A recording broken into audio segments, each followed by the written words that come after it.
pag-isipan mo na ng maayos yung sinabi ko sa'yo, anak, okay? Sige po, ma'am.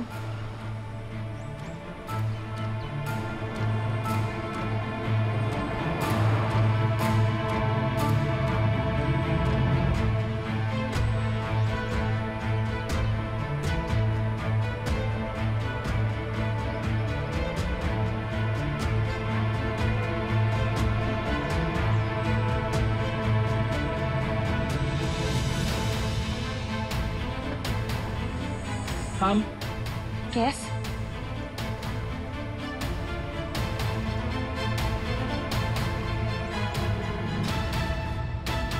Yes po, ano yung problema? may tumawag po sa opisina namin.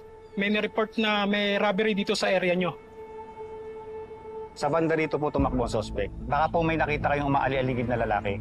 Edad 30, payat at mataas. Wala naman, wala kami nakita. Opo, tsaka kakarating lang po namin. Sige po, pasensya na po kayo sa abala. Sige po, dito na po kami. Baka nandyan lang yun. Yun lang pala, akala ko naman kung ano. Sige anak, mauna ka na sa loob, sasagutin ko lang to, ha? Sige po, ma'am.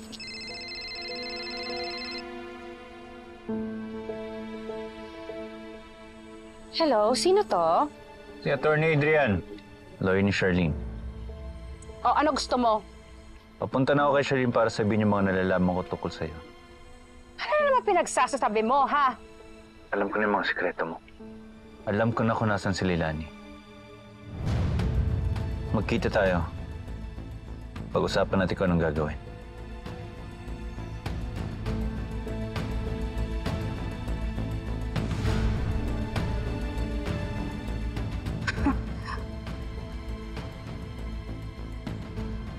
Ma, okay lang po ba kayo? Ha? Sino po yun? May nangyari po ba? Wala sa opisina lang to may problema. Pumasok ka na sa loob. Pupuntahan ko lang yung office. Sigurado po kayo? Okay lang ako. Promise. Sige na, pumasok ka na. Sige po, ma. Arnold, ako na magdadrive. Akin na yung susi. Hintayin mo yung tawag ko. Bantayan mo si Princess, ha? Sige na!